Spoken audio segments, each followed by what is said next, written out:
Episode 36, Early Sunset. Last week, Israel shifted away from daylight saving time, with smartphones automatically shifting the clock 1 hour back. Many were delighted to have had one more hour of sleep that night. But the shorter days now feel like a seasonal tax we all have to pay. It's been a long summer here in Tel Aviv. Towards the end of the hot season, the weather had gotten chillier by the day, and the sun had set slightly earlier with each passing day. But with this one move of the clock, Tel Avivians now mourn what seems to be the loss of an entire daytime hour. The sun now sets even before 5 p.m., leaving residents in the dark, literally. As the sun disappears behind the high-rise buildings on the coastal promenade, casting long shadows across the city streets, one can hear sighs of many going something like, "It's already dark?" As if the early sunset were a sort of personal betrayal. For me, the long evenings are actually an opportunity, at least in my view as a tour guide in Tel Aviv. With a 5 o'clock sunset, I can start a couple's tour at the most romantic time of the day, as the sun washes the sky with deep orange. My tour of Neve Tzedek is probably the most fitting for this atmosphere, the Tel Aviv neighborhood most Parisian in style. Starting to walk in the alleyways of Neve Tzedek, we see kids playing soccer in the nearby park and young adults starting a jogging session. It's the time of the year that some people even wear long clothes, though the mild autumn in Tel Aviv means that you can walk around in a t-shirt even in November. One couple who went on a tour with me recently was also kind enough to leave this review. Quote, "We took a couple's walking tour of Neve Tzedek with Tomer Shlush, and it was an extraordinary experience. Tomer is a great guide. He has vast knowledge, conveys things in a fascinating way, and knows how to combine historical stories with smart and interesting anecdotes. The tour went enjoyably smoothly, and we learned a lot from it. There was even a small surprise waiting for us halfway through the tour, which made the experience even more unique. We highly recommend this one to anyone who wants to get to know Neve Tzedek from a different angle, one that's deeply enriching." End quote. My heartfelt thanks to you guys.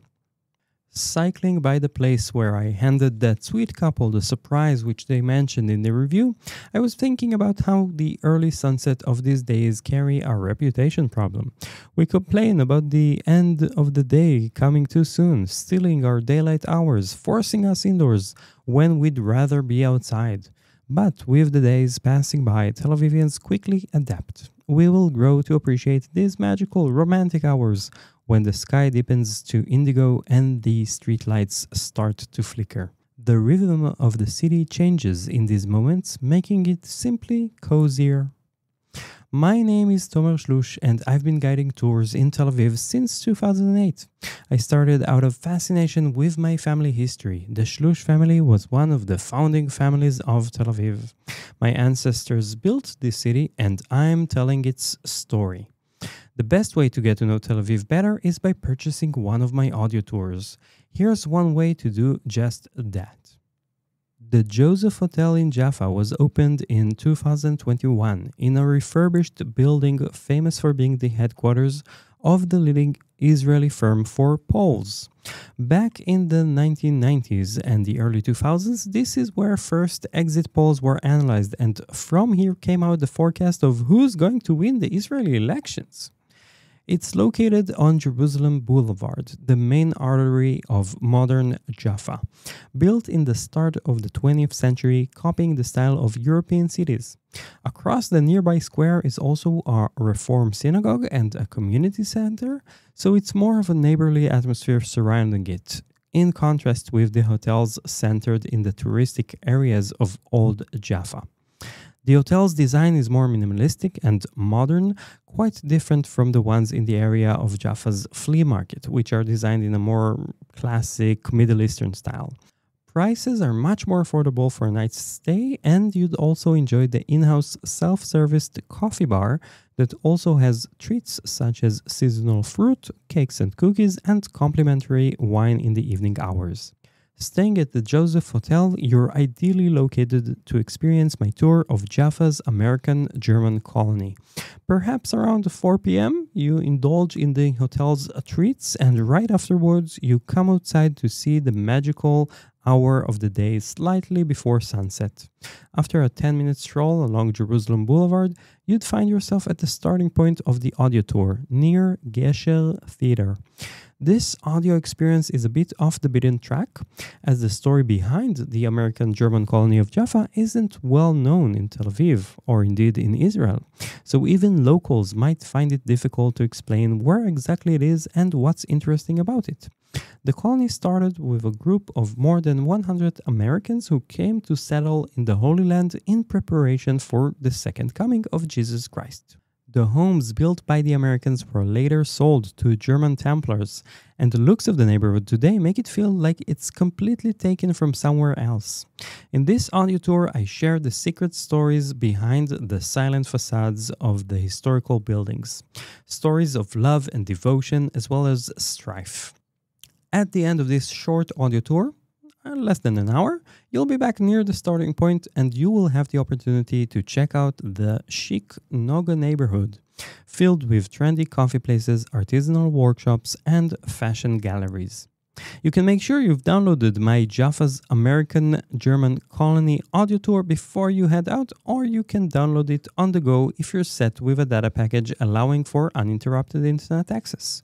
There's a link in the show notes to purchase my audio tour, a Jaffa tour, the story of its American German colony. If you have any questions, you'll find all the ways to contact me on telviv.tours. Tel Aviv is one word, no space, no hyphen. And there is a link in the show notes for your digital convenience. Travelers to Tel Aviv this December will enjoy the early sunsets and long evenings. Average temperatures are between 12 to 20 degrees Celsius, that's about 55 to 70 Fahrenheit, a very mild December in comparison to Europe and North America.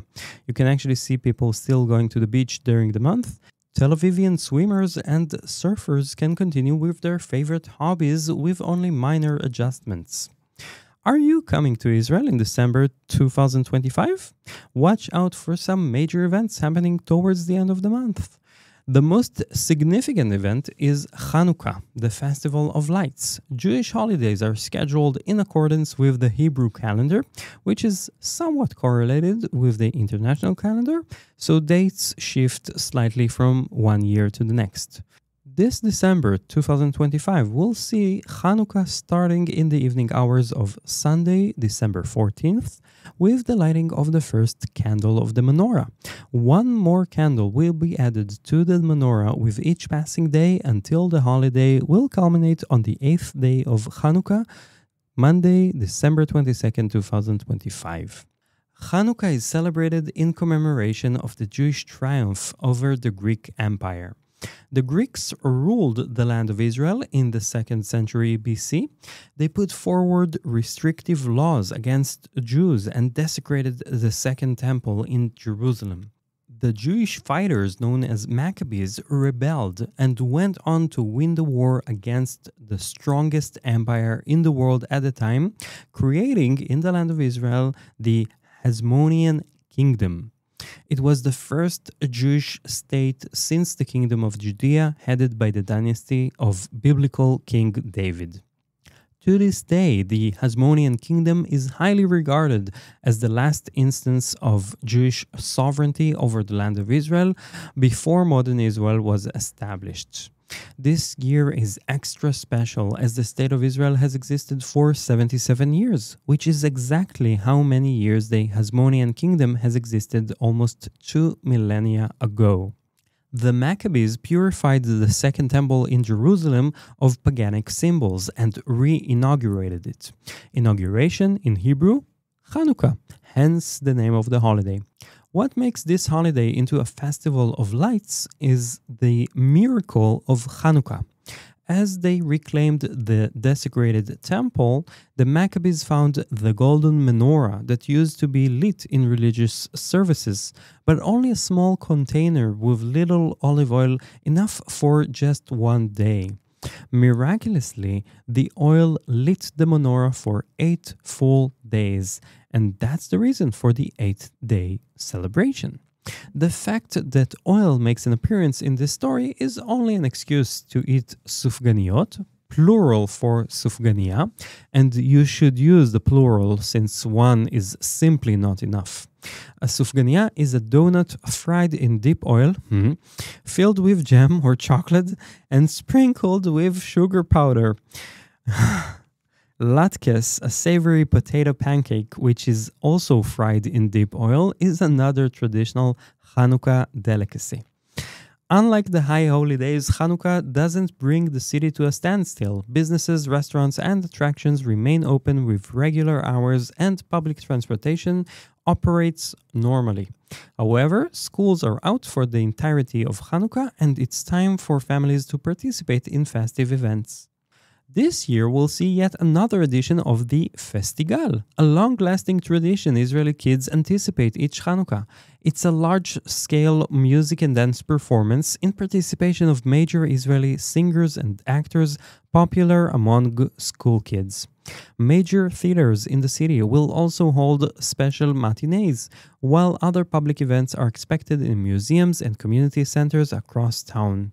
Traffic is expected to be even worse than it usually is, so I recommend walking or cycling whenever possible and take into account longer travel times if you're taking a bus or a taxi. You'll notice the city takes on a festive look. Menorahs appear in windows and public spaces throughout Tel Aviv, with candles being lit each evening at sunset.